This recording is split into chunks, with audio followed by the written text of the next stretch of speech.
and capacitance. Today we deal with what is the meaning of conservative nature of electric field. Conservative nature of electric field means, please note this one. Conservative nature of electric field, it means actually we know the potential work done per unit charge. The conservative nature of electric field, it means the amount of work done to move the charge from one point to another point is independent of its path.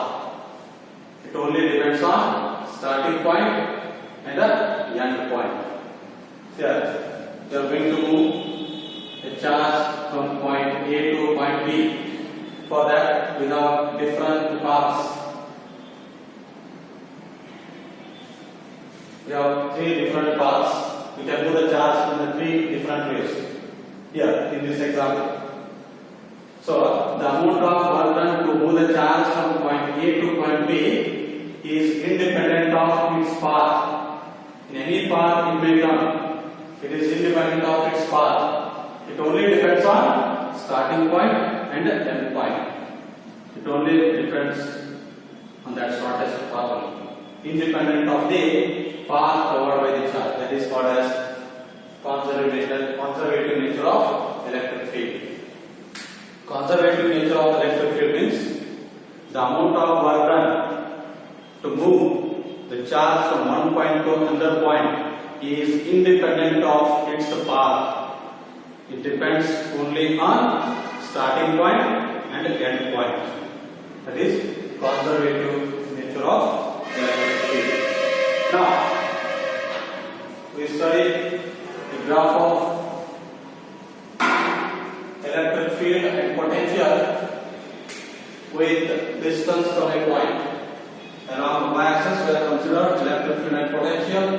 Along x-axis we have taken distance covered. We know that electric field E equal to 1 by 4 pi epsilon naught Q divided by R square. Here electric field is inversely proportional to square of distance. Electric field is inversely proportional to square of distance. For that we have a graph, this dotted graph for electric field and distance. And next, for potential, we know that potential is given by 1 by 4 pi epsilon naught source charge divided by distance. Here potential is inversely proportional to distance. Potential is inversely proportional to distance. For that we have a graph, continuous curve, this graph. In a single graph we have shown the variation of electric field and potential with respect to distance. We must know the relation. Electric field is inversely proportional to square of distance and potential is inversely proportional to distance. These are the main difference by writing the relation between potential and distance. Here in case of electric field we have square of distance, inversely proportional to square of distance. In case of potential we have inversely proportional to distance, only distance, not square of distance. Here there are given three different analyses when Q is positive. So potential is also positive. When charge is positive, potential is also positive. When Q is negative, potential is negative. When charge is negative, potential is negative. When distance is infinity, see here, this is very important one. When distance is infinity, Q divided by infinity, 0. It means potential is 0. When distance is infinity, potential is 0.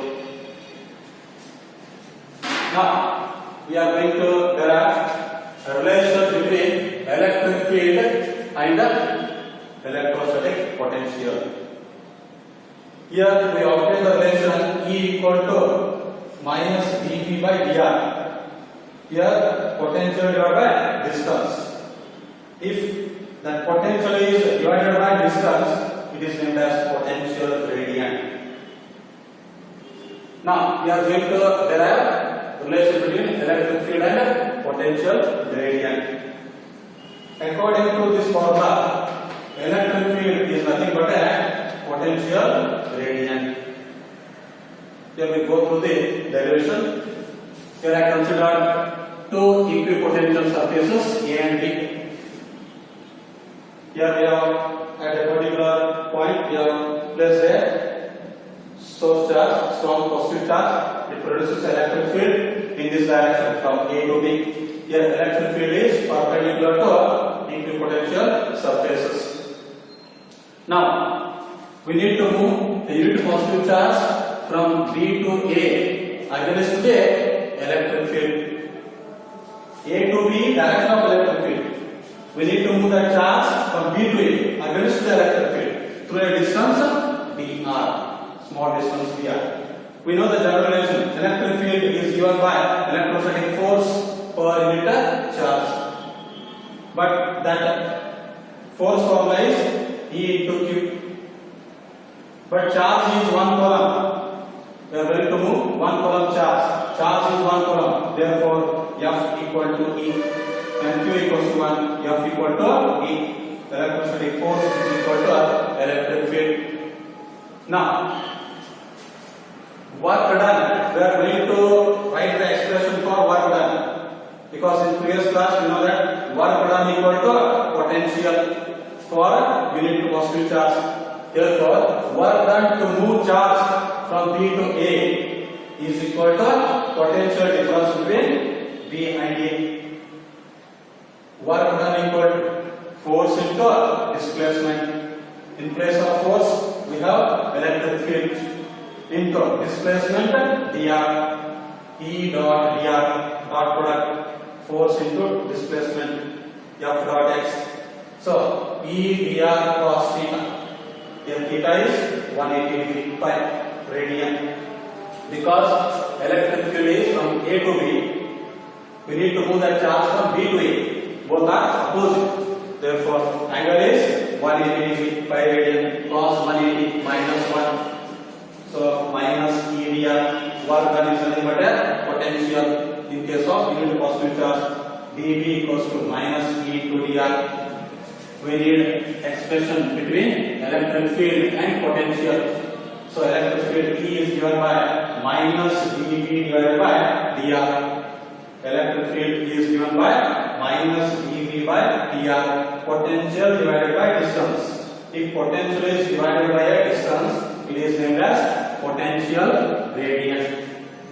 E equal to minus dB by dr.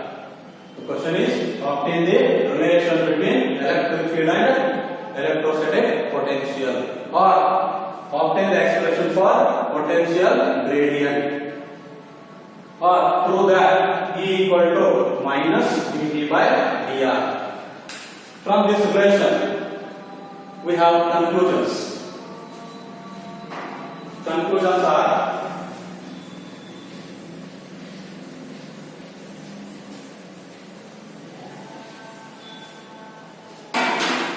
first one, note these two conclusions.